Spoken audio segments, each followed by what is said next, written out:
Our next speaker is Enrique Fleischhack of the Catholic University of America. He will be talking to us about multi-wavelength astronomy with the threeML framework. Thank you very much. So I'm going to talk about the multi-mission maximum likelihood analysis framework, threeML, which is an analysis framework that is being used, has been used for a few years to do multi-wavelength astronomy. So why do we need such a framework?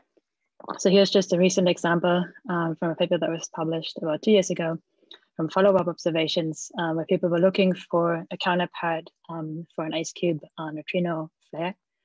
And you can see here there's more than a dozen of experiments that contributed data. Astronomy more and more is getting to a point where we're not just looking with 1 or 2 instruments, but really we're trying to see the sky in all wavelengths. What are the challenges or the issues here? So what we're trying to do in the end is we're comparing or fitting models of some sort of source emission, spectral shape, and so on to data that's been measured. There's 2 basic approaches you can take. Either you can try and unfold the data, so removing all the instrument effects and trying to get back to something like a differential flux measurement, which you can then compare between instruments and also can compare your model directly to this measurement. This has some issues because when you're unfolding, you always have to put in some assumptions on the source size or shape, on the spectral shape, and these are not always consistent between instruments. It can also be difficult, especially when combining data, when you have weak sources, some instruments that maybe didn't detect anything and are contributing upper limits. So the uncertainties are very non-Gaussian, and that can cause issues with the fitting.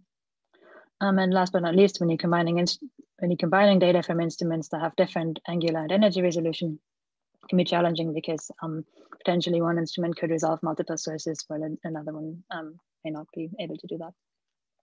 The second approach is to, instead of trying to unfold the instrumental effects from the data, forward fold the model.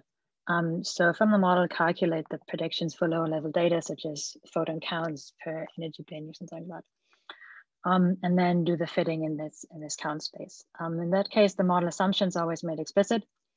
But the problem is that when you're trying to do multi-wavelength analysis, that you need to deal with data that comes in very different format from different instruments with different file formats, different internal formats for the data and instrument response files.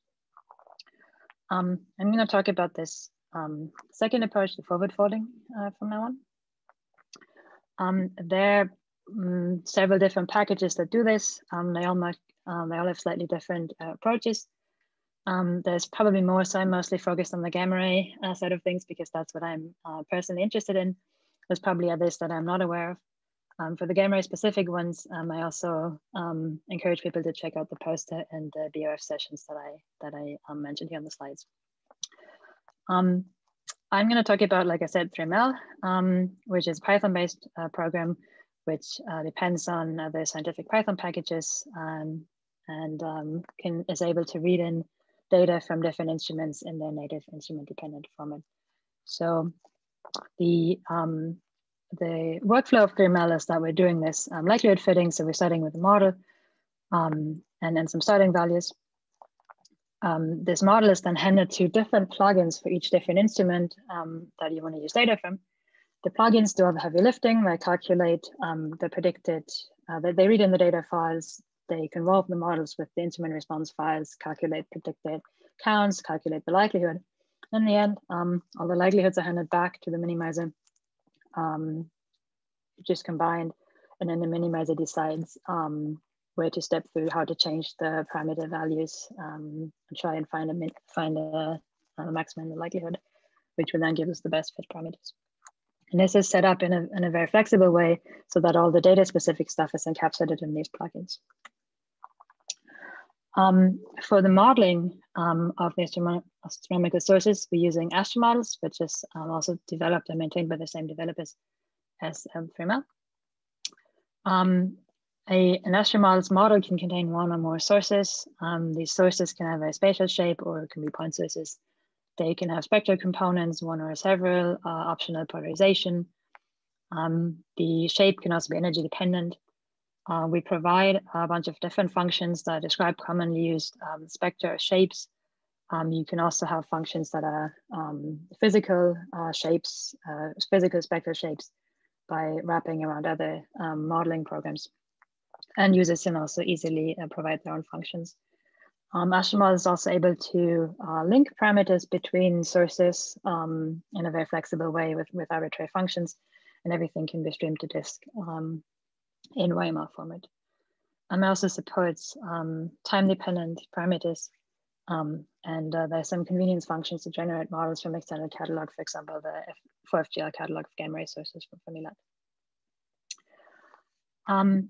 So how does this forward for likelihood fit now work? So the mathematical basis of this is just the Poisson likelihood, right? So we have some expected number of counts that is given by a model, convolved with the detector response function, of course, and potential background counts, estimate of the background counts that you may get from data or also from the instrument response files. And then we have our observed photon counts. And then this data is typically binned in pixels on the sky, energy bins, and all these measurements that were independent. So you can just combine them by multiplying the Poisson likelihoods. And if you don't have an imaging instrument, you just don't do you just have one pixel basically. And then same way, the measurements from different instruments are independent. So you can just multiply the likelihoods from the different instrument.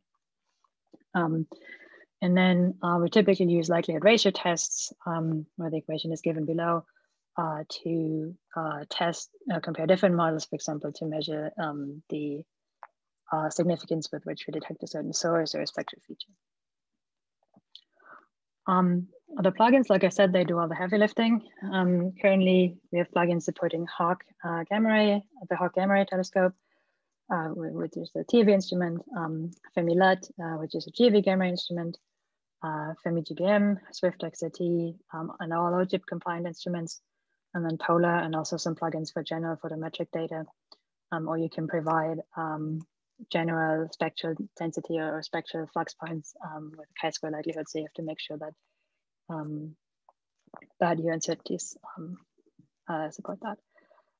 Some of these plugins are wrappers for external software. For example, there's a Fermilab plugin that just calls FemiPy, just the official, which is an official Fermi software tool. Or some of these are also standalone. There's also some more plugins that are in the works. You can see an example on the right for a visualization of what some of the plugins do. So you can see there data in the KV band from several instruments, and then the model predictions. And this is done in count space. So you can, the spectrum model has all the instrument response already taken into account. Plugins also have a few more functions other than just calculating likelihood. For example, they can from a given model, you can use a pseudo-random simulated data set, which can be used for things like sensitivity calculations or a likelihood ratio test. And then some, like the one shown here, some plugins also have visualization functions or the ability to download data files that they want to analyze. There's some more features that threeML has. So for the likelihood fitting, we actually support several different minimizer methods, both global and local.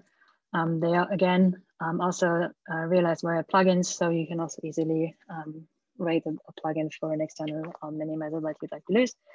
And then in addition to likelihood minimization, we also support this, we also support Bayesian posterior sampling, where you either MC or multi-nest. And for this, the user would have to provide the Bayesian priors, of course. Then there's some more classes and functions for plotting the results, saving the results to disk and reading in previous fit results. Like I said, you can make these pseudo-random data sets for things like goodness of fit calculation or sensitivity studies. And we also have some functions to propagate statistical uncertainties and derive parameters, including correlations.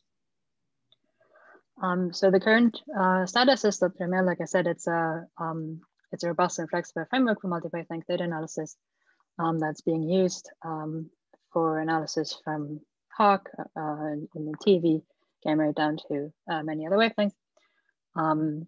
It's active development. There's some more plugins that are being worked on. And we recently got everything Python free, got everything to support Python free now. If anyone is interested in using threeML, please check out our documentation page for installation instructions and tutorials. You can download threeML and astromodels on Conda or PyPy. If you have any other questions, please ask me now. If you want to see any examples, ask me now, or also come talk to me on Discord. And I kind of forgot to say on the first page, but I'm presenting this on behalf of not just myself, but also my collaborators and a bunch of other people that are not on here that have contributed to threeML in the past. So I'm going to leave you with the names here. Thank you very much. Great talk.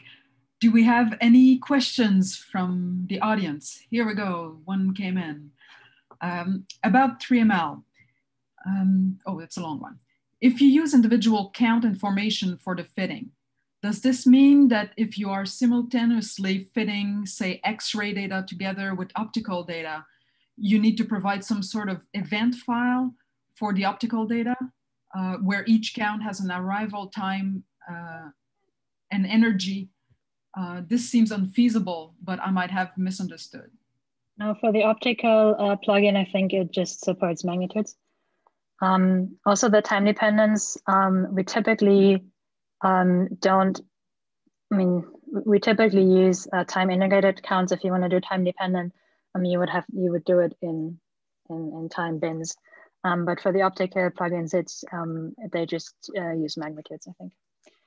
For gamma ray and X-ray, where it's more feasible to get to have the actual counts, because the number of photons is just less. That's mainly where we use this, and that's also where the angular resolution and energy resolution and so on are much worse than for the optical, and that's where this really comes into play. Thank you. And we have another one. Is there any work going on including New Star? I'm not sure about that actually. I can try and get back to you. It was Sonal Patel. Sonal Patel. Okay, I will try and get back to you and find out what's going on with that. Okay. Actually, I had a question.